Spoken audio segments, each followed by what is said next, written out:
सारा के पास $48 हैं और वो चाहती है कि वो अपनी रकम का 1/3 जो है वो सफ़र के लिए बचा के रखे। तो उसे कितनी रकम जो है, कितने डॉलर जो हैं वो अलग निकाल कर रखने होंगे। अगर 48 को हम नस्बनुमा रखें तो 1/3 के बराबर उसकी कसर मालूम करें। तो 1/3 के बराबर जो है वो कौन सी कसर होगी जिसका नस्बनुमा जो है शुमार कुनंदा जो हमने मालूम करना है और नस्बनुमा जो है वो 48 हो। ठीक, अब हमने शुमार कुनंदा मालूम करना है जिसका नस्बनुमा 48 हो और जो 1/3 के बराबर हो। तो यूँ समझें कि मैं एक बॉक्स बनाता हूँ, या यूँ समझें कि ये एक रोटी है। ये आप कोई भी एक चीज़ समझ लें, उसके मैं 3 हिस्से कर देता हूँ।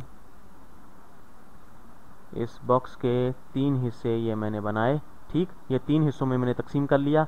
ये एक हिस्सा जो है ये 1/3 है। ठीक, तो ये 1/3 के बराबर है। अब हमने 48 हिस्से करने हैं। अगर हम इस पूरे बॉक्स के 48 हिस्से कर दें, ठीक, अगर पूरे बॉक्स के 48 हिस्से कर दें, एक हिस्से में कितने एक के कितने हिस्से होंगे, 1/3 के कितने हिस्से आएंगे 1/3 में, अगर कुल 48 हिस्से हों।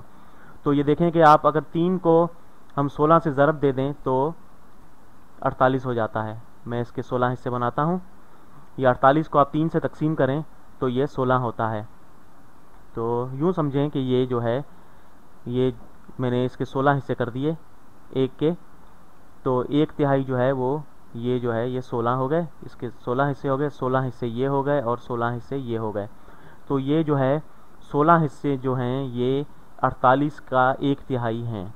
ठीक, तो ये भी 16 हिस्से हो गए और ये भी 16 हिस्से हो गए। तो कुल हमारे पास 48 हिस्से हो गए, जिनमें से 16 हिस्से जो हैं वो 48 का 1/3 हो गए। तो यहाँ पर आप देखें कि ये 1/3 के बराबर है। 16 हिस्से जो हैं वो 48 का 1/3 हैं। ये 16 हिस्से 48 के 1/3 की नुमाइंदगी कर रहे हैं, या यूँ कहें कि 1/3 बराबर है 16/48 के। ठीक, तो यहाँ पर हमने इसे ज़ुबानी हल किया है कि हमने 48 में से 16 हिस्से जो हैं वो 1/3 हो जाते हैं।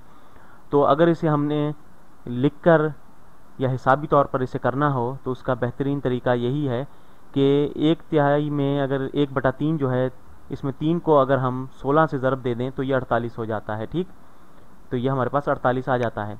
लेकिन नीचे जब हम 16 से ज़रब दे रहे हैं तो जो ऊपर जो है शुमार कुनंदा यानी नस्बनुमा में हमने 16 से ज़रब दे दिया 3 को तो 48 हो गए, लेकिन शुमार कुनंदा में भी हम इसे 16 से ही ज़रब देंगे तो ये बराबर रकम होगी, क्योंकि 16 से तकसीम हो जाएगा तो 1/3 हमारे पास ये जवाब आएगा। तो जब हम इसे 16 से ज़रब देंगे तो ये शुमार कुनंदा 16 हो जाएगा और नस्बनुमा जो है वो 48 हो जाएगा। तो इस तरीके से हम इसे 16 से ज़रब देकर नस्बनुमा और शुमार कुनंदा को 16/48 हासिल कर सकते हैं। इसे हम एक और तरीके से भी कर सकते हैं। हम यूँ कहें कि 1/3 48 का 1/3 ऑफ 48 यानी 48 का 1/3 जो है वो बराबर है 1/3 ज़रब 48। ठीक, तो इसे हम इस तरह भी लिख सकते हैं 48/1, यानी ये 48 सालम या पूरे अदद इसको ज़ाहिर करता है। 48/1 इसका यही मतलब होता है। तो अगर हम इसे इस तरह लिखें 1/3 ज़रब 48/1 तो ये बराबर हो जाता है 48/3 के। ठीक, तो 48/3 जो है वो बराबर होता है 16 के, क्योंकि 48 का तीसरा हिस्सा जो है वो 16 हो जाता है। जब 48 को 3 से हम तकसीम करेंगे तो ये 16 हो जाएगा। ठीक, तो 48 का 1/3 जो है वो 16 के बराबर होता है और 16/48 जो है वो 1/3 के बराबर होता है।